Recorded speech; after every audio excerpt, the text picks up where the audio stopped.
Hey Astro Kids, and welcome back. And in today's video, we'll be talking about Saturn in the sign of Scorpio. Let's go ahead and jump right into this. So before we start, just a few quick disclaimers.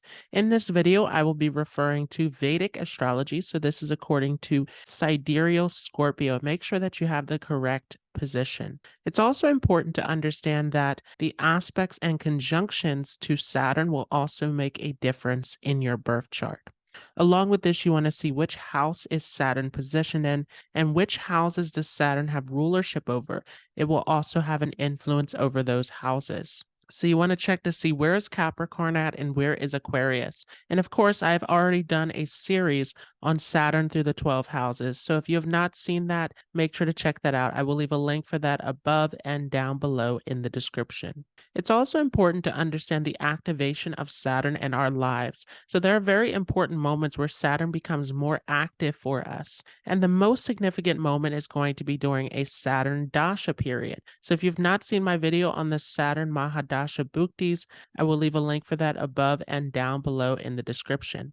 It's also important to see transits to Saturn as well. So any planets that are going over your natal Saturn will also have an impact. Along with this, you want to see the Sadi period for Saturn as well. So Sadi is when Saturn is 12th, 1st, or 2nd from your natal moon. And this is another significant moment where Saturn will have an influence over you. So you want to check that out as well. I'll leave a link for that video on Sadi above and down below in the description. Saturn also matures at particular ages, so it will also become active in the chart when it returns back to its original position around the age of 29. This is where you will see the lessons of Saturn really come to fruition. It will demand hard work and discipline from you at this time.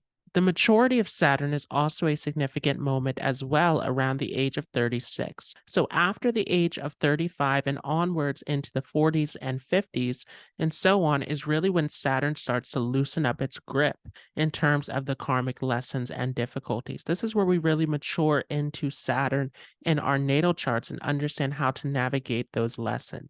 Another important factor is, are there any additional karmas that are attached to Saturn in your natal chart? So you want to see, is Saturn retrograde? Is Saturn in a combustion? This will show additional karmas that are seen from Saturn in the chart. Especially a retrograde will indicate that those people who are connected to Saturn in your chart, there will be karma that is surrounding those connections. And this may be that someone is paying karma back to you, or you are paying karma back to them based on past life experience. A combustion is showing that the sun is trying to burn up some of the karmas related to Saturn. So there may be some things related to Saturn that are not functioning correctly in your chart. And this is particularly true for the houses that Saturn will rule in your chart. So again, you want to see where is Capricorn and where is Aquarius. Another concept to consider is Charakaras. So we have the fixed Karaka system where Saturn represents something very specific, but also we have the Charakaraka system in Gemini astrology where Saturn can also indicate something else in your chart based upon which Karaka it is. So you want to check that out as well. Another thing to consider is Saturn in a Pap Kartari Yoga? If so, then there may be some blocks to Saturn in your chart also, particularly at a younger age. Another thing to consider are the aspects of Saturn. So Saturn always is going to aspect 3rd, 7th, and 10th from its position. And the third aspect tends to be the most difficult one, where there is the most challenge and obstacles that are faced. It's where a lot of effort has to be applied, where we have to take the initiative with that third aspect. The 7th aspect is always an aspect of desire. It's the mirror. So it is going to show its effects onto the opposite house as well. And the 10th aspect is the final result or the karma. It's the action that we have to take within our lives. So, of course, I've talked about these aspects in the video where I talked about Saturn through each of the 12 houses. So again, make sure to check out that series if you have not seen that already. It's also important to see Saturn's position from its own sign. And particularly, you really want to see this from Aquarius, from its office sign where it is most powerful. But you can also see it from Capricorn, which is a sign it controls as well. The other thing that you really want to consider for this video is how to interpret Saturn. So most of you are familiar with where Saturn is in your natal chart. That is the D1 Rashi chart. But also you can see Saturn from the moon's position to understand it. And most importantly, you want to see where is Saturn placed in the D9 Navamsa and the D60, the Shasti Amsa chart. This will really show you the final results of Saturn. That D60 especially shows the final say in how Saturn is functioning in your chart. And the D9 will show how it will mature, and especially how that Saturn will behave in marriage or within the second half of life. Another concept that you may want to consider is what is Saturn doing in your D10 chart? Because Saturn is also a karaka naturally for work, for hard work, discipline, commitment, responsibility. So Saturn also will show our work life to some degree as well. And of course, the D10 is really where you want to confirm what's going to happen as far as your career goes. Let's also talk about some few remedial measures for Saturn as well. For Saturn, really the biggest remedial measure is to always remain humble and ethical in your actions. If you can do that, then Saturn will definitely help you out in your chart. Saturn also, a great remedy for it is sacrifice and surrender, to be able to give up something that no longer serves you, or even to give up something that you enjoy. So if you have something in your life that is your favorite thing to do, fasting, giving that up for a period of time will also bring in positive results from Saturn in the chart. Another important remedy that can be used is to make sure that your bathroom is cleaned. Saturn naturally rules over the bathroom, so any kind of clutter, any kind of buildup with water in the bathroom can also create issues related to Saturn. And another remedy is also to feed crows, because Saturn naturally is the karaka for death. Saturn is associated with cemeteries and is often seen riding a crow or a vulture. So feeding the crows is a natural remedy that will help to strengthen Saturn as well. So let's talk about then what happens when Saturn enters into the sign of Scorpio. And first we have to understand, what does Saturn represent? What does Scorpio represent? And then what happens when you put Saturn and Scorpio together in the natal chart? So Saturn is naturally the planet of limitations, of obstacles, delays. Saturn shows us the hardest lessons in our lives. It is all about our growth and maturity.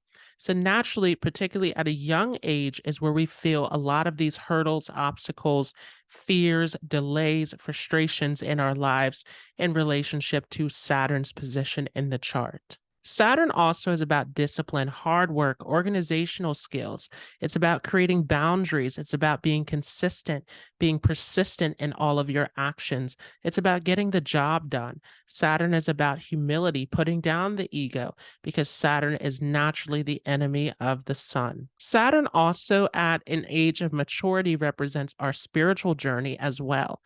But from a younger age, Saturn really tests us to see our growth and maturity through our effort, through our hard work, through our patience and discipline. This becomes extremely important. Saturn also represents the elderly. It represents those who are underprivileged, those who need help in life. Saturn is naturally geared towards service and humanitarian causes, wants to bring fairness and justice into the world. This is why Saturn's office sign is Aquarius, which is the sign of the humanitarian, creating groups, systems, organizations that can help those in need, and naturally exalted in Libra, where justice and fairness is seen, bringing about balance in the world. And so naturally, another remedy that can be used is to help those in need, to be of service to others, especially the elderly, the sick, the underprivileged. Helping those out in need can really help to strengthen your natal Saturn position. So what is Scorpio then? Scorpio is a sign of transformation, of sudden events, of unknown factors in life. Scorpio is the sign where things that have been hidden, that have been concealed, that are unknown to you come to the light. So it's a very intense sign. It is where darkness is exposed in the light. Scorpio is a sign that is all about digging for truth, seeking out hidden things.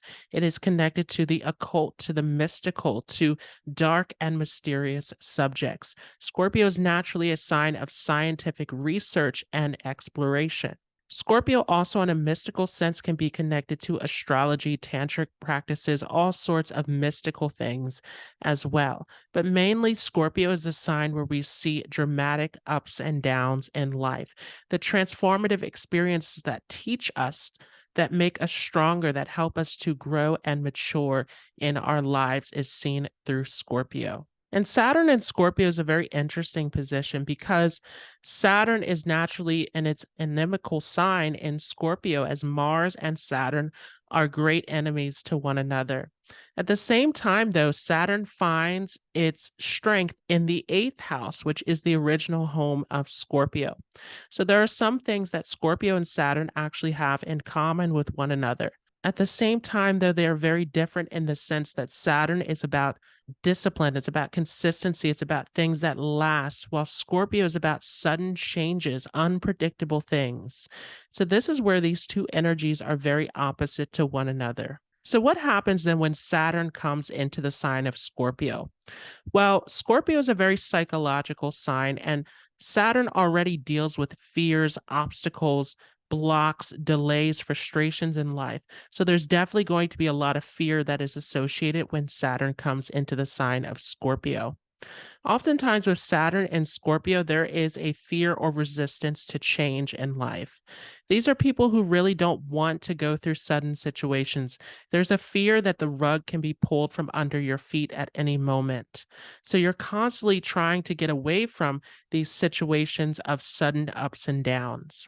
At the same time, though, you will experience these ups and downs, particularly from a young age in life. You can go through dramatic situations of losses, of sudden changes, of instability. This position definitely teaches you to mature through these hard karmic lessons of life. Scorpio is a very karmic sign because it is co-ruled by Ketu, which shows our pending past life karmas. So naturally, Scorpio is going to test you. This Saturn and Scorpio placement is going to take you through these dramatic situations. Whether you try to control this or not, it's going to force you to learn through these experiences.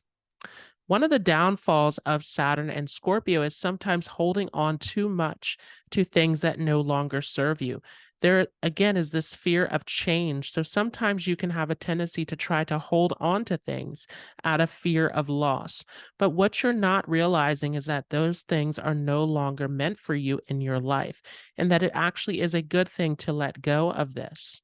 So the more that you're able to let go, the more that you're willing to grow and transform in yourself, the better this position will be for you.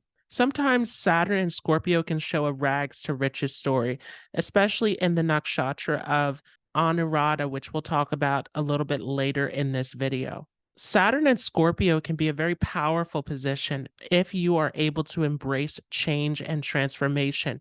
The ability and power that comes from this position is excellent. This also can be a position that can take you into deep discovery, deep exploration, where you want to get to the truth, you want to get to the depths of everything. And this is particularly true in the last asterism of jyeshta. It can give an interest towards science and exploration on more of a mundane level, or even into things like astrology, occult, mysticism on more of a spiritual level as well. Saturn in Scorpio, again, particularly on the jyeshta side, can also make you very clever at being able to control and manipulate situations. It gives you this psychological power where you understand the psychological dynamics of a situation very well. And this can be positive or negative depending upon how it is used. This also can be a position where you get a lot of attention from others because Scorpio is naturally a very magnetic sign. You can draw draw a lot of attention in from other people. And this can be both a mix of positive and negative reactions that you're gaining. This position can definitely make you a great leader because of that Martian energy that's in there, where you can take charge of situations, you can inspire and influence other people. And so you can find that you can attract a great following even with this position, but sometimes, again, it can bring in a lot of enmity from other people as well. So let's talk about Saturn in Vishakha. Saturn in Vishakha is definitely going to take you through dramatic situations as well. Vishakha is represented by two branches. It shows a duality. So there is this separation, this split that happens with Vishakha. And this can show that you can enter into a chaotic situation, but you have the ability to rise from that. You have the ability to go in and to really thrive in that chaotic situation to make it better. So this can definitely show at an earlier age that you can struggle sometimes going through these chaotic and unpredictable situations. But as you get older, you understand how to deal with those situations better. It teaches you a great deal of wisdom as you mature with this position. Vishakha also could take you towards spirituality as well. A part of this growth and maturity process, as you get older, you start to understand things from a different perspective. So let's talk about Saturn and Anuradha Nakshatra. Saturn and Anuradha is especially going to take you through dramatic transformations in life because Anuradha is represented by a lotus flower, which grows from muddy and filthy waters, but still transforms into this beautiful flower.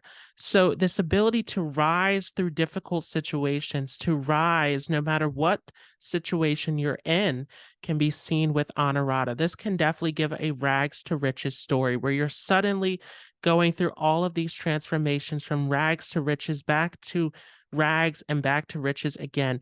This sudden transformation in your life can completely change and reverse situations in a way that is completely unpredictable. Saturn and Anuradha also teaches you a lot about commitment and devotion because Anuradha is ruled over by Mitra, which is the great friend, and is also associated with Radha and Krishna, which shows a deep love and devotion. So, this ability to remain devoted and committed is very strong here. And Saturn will test to see how devoted you are, whether it be a job, a relationship, whatever the situation may be. The more that you're committed, the more that you're devoted to something, the more successful you will be in life. So, this will be a huge test that you will go through throughout your life with this position. So what happens then when Saturn comes into jyeshta? Jyeshta is ruled over by Indra, the king of the gods. So there is a huge power that is seen in jyeshta. And this is again where we can see psychological power, the ability to manipulate and control situations into your favor. And again, this can be used in a negative or positive sense. This allows you really to take control of situations, to turn situations around, to transform things from something that is negative to something that is positive. This position also makes you a great explorer. You want to get to the depths of everything. Jyeshta naturally is all about digging into the deep, dark mysteries of life and bringing things back up into the light. It wants to get to the truth of everything. The Mercury rulership over Jyeshta makes it very inquisitive, very curious, wanting to learn. And so, again, at a mundane sense, this can show a scientist. This can show even someone who gets into mining, digging underground. This can show someone who is into spy detective work, someone who makes an excellent researcher with this position. But at a mystical or spiritual sense, it could also get you into things like astrology, occult, tarot cards, all of these things as well. Jyeshta also is connected to protection. So it could also get you into military, into social work, into justice, into really taking on these paths that are about not only exploring the mysteries, trying to get to the bottom of things, trying to uncover truth, but also doing it in a sense of justice to protect other people as well.